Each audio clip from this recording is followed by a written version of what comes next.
কিন্তু এরা খুব ভয় পায়। এরা किसे ভয় পায় জানেন তো? এরা ভয় পায় कि एक दिन गरीब जनता इनसे डरना छोड़ देंगे, इससे ये लोग ज्यादा डरते हैं। गरीब मानुष के, मेहनती मानुष के एरा এই জন্য বেশি ভয় পাওয়ায় যে এরা এটা জানে যে একদিন ঘাম ঝরানো মানুষরা, মেহনতি মানুষরা, শ্রমিকরা, খেটে খাওয়া মানুষরা একদিন না একদিন এই সব রহিম বক্সিদেরকে ভয় পাওয়া বন্ধ করে দেবে। ওরা সেইটাকে বেশি ভয় পায়, তাই ওরা ভয় দেখায়। এর বাইরে ওরা আর কিছুকে ভয় পায় না। ওরা কেন গরিব মানুষকে ভয় পায়? গরিব মানুষের কিছু হারানোর নয়, ও খেটে খায়। কারো কাছে 25 কিলো চালের বস্তার জন্য সকাল থেকে দৌড় করে। সকাল থেকে শুধু ওর একটাই কাজ যে কোথায় গতর খাটানোর জায়গা পাবো। চাঁচলের এই রতুয়ার আর গাজলের এখানে আমরা মিলিত সভা করছি বাংলা বাঁচাও যাত্রায়। উপর থেকে স্প্রে করলে বাংলা বেঁচে যাবে নাকি গাছের মতন? না, বাংলার শেকড় আছে বাংলার মেহনতি মানুষের, বাংলার মূল আছে বাংলার খেটে খাওয়া, ঘাম ঝরানো শ্রমিক, কৃষক, ক্ষেতমজুরি। এরা যদি না বাঁচে কেউ বাংলাকে বাঁচাতে পারবে না। এবার আপনাদের কাছে প্রশ্ন, গরিব মেহনতি মানুষ, কৃষক, ক্ষেতমজুর, শ্রমিক, টোটো চালক, রেগার কাজে মানে 100 দিনের কাজে যারা আছে, পরিযায়ী শ্রমিক, এদেরকে বাঁচানোর জন্য রহিম বক্সির দল বলুন, বিজেপির বলুন, একটা কাজ বলুন, একটা। अरे वो तो लाल झंडा था जब 2004 साल में दिल्ली में 62 को एमपी लेकर बाहर से केंद्र सरकार को समर्थन करने के लिए वो लोग बोले थे कि ना तो हम लोगों को कुर्सी चाहिए, ना हमारे लाल बातीर गाड़ी चाहिए, ना हमारे मंत्री चाहिए, हमारे किच्छु লাগবে না, তোমরা সরকারটা চালাও। সরকার বলেছিল তোমাদের কি চাই?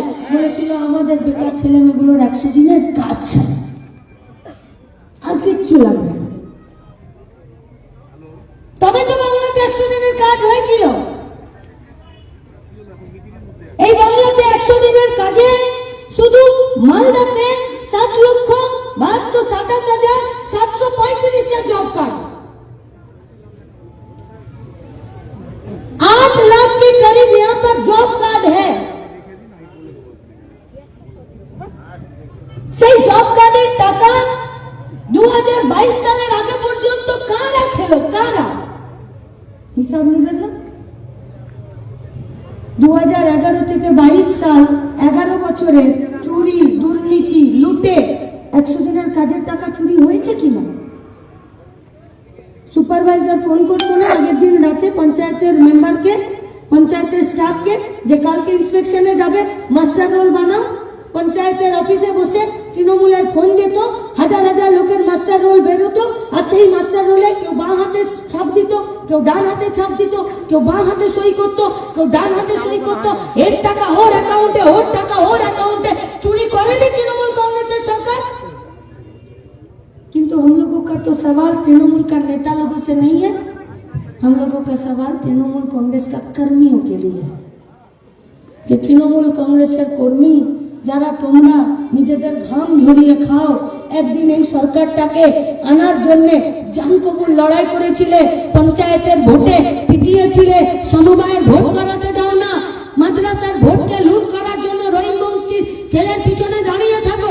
তোমাদেরকে জিজ্ঞেস করছি, গরিব বাড়ির তৃণমূল কর্মীদেরকে জিজ্ঞেস করছি, মাঠে ঘাটে ঘাম ঝরানো তৃণমূলের কর্মীদেরকে জিজ্ঞেস করছি, কেন মারলো তৃণমূল কংগ্রেসের সরকারটা গরিব বেকার ছেলে মেয়েদের টাকাটা? আর মারলো তো মারলো, তৃণমূল কংগ্রেসের কর্মীদের বুকের কলেজা আছে তৃণমূলের দলটার চুরির বিরুদ্ধে কথা বলার? এই যে এত 100 দিনের কাজের টাকা লুট হলো, হাত তুলে বলো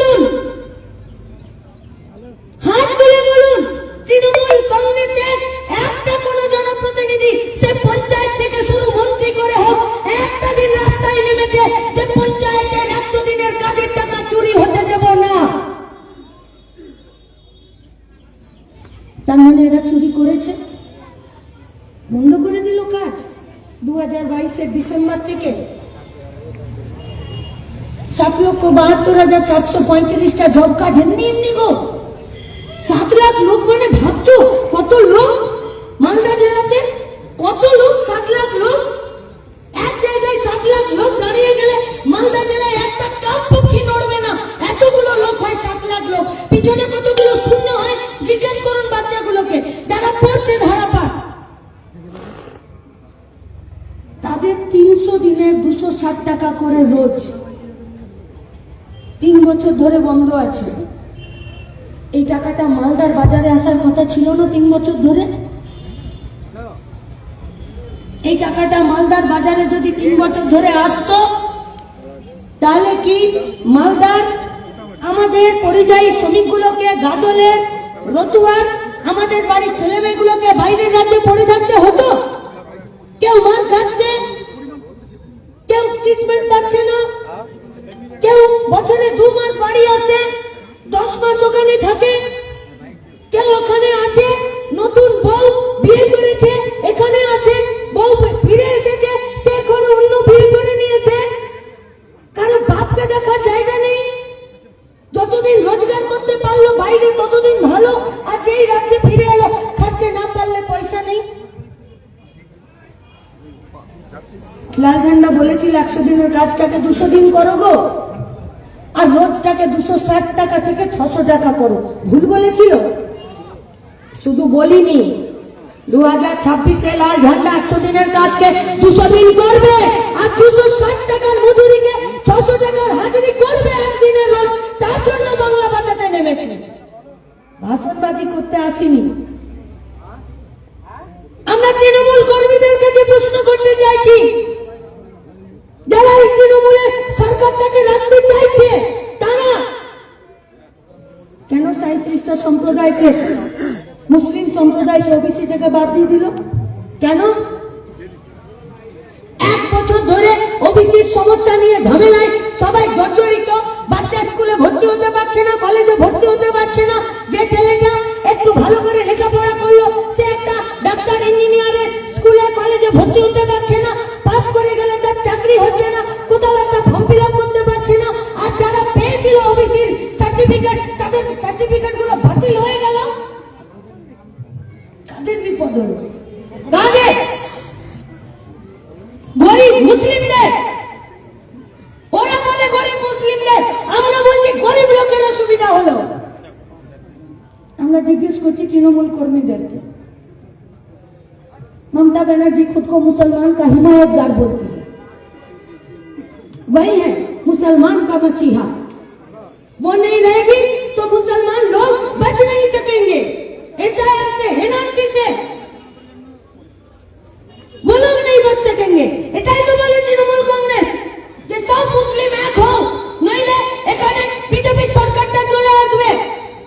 আমরা জিজ্ঞেস করছি মুসলিম কর্মীদের কাছে, আমরা জিজ্ঞেস করছি তৃণমূলের কর্মীদের কাছে যে আপনারা বলুন, যখন সবাই প্লাস্টিকে একটি আধার কার্ড, একটি ভোটার কার্ড, 2 কপি ফটো নিয়ে, এনুমারেশন ফর্ম নিয়ে ফিল আপ করার জন্য, এসআইআর এর জন্য বিএলও আর বিএলএদের পিছন পিছন ঘুরে বেড়াচ্ছিল, কেন তৃণমূল কংগ্রেসের নেতারা, মন্ত্রীরা আর মমতা ব্যানার্জি উম্মিদ পোর্টালে ওয়াকফের সম্পত্তির তালিকা তুলে দিল? বলেছিল না ওয়াকফ নিয়ে চিন্তা করতে হবে না?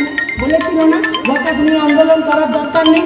বলেছিল না যদি কেউ ওয়াকফ নিয়ে আন্দোলন করতে যাও কলকাতায় আন্দোলন করা যাবে না, রাজ্যে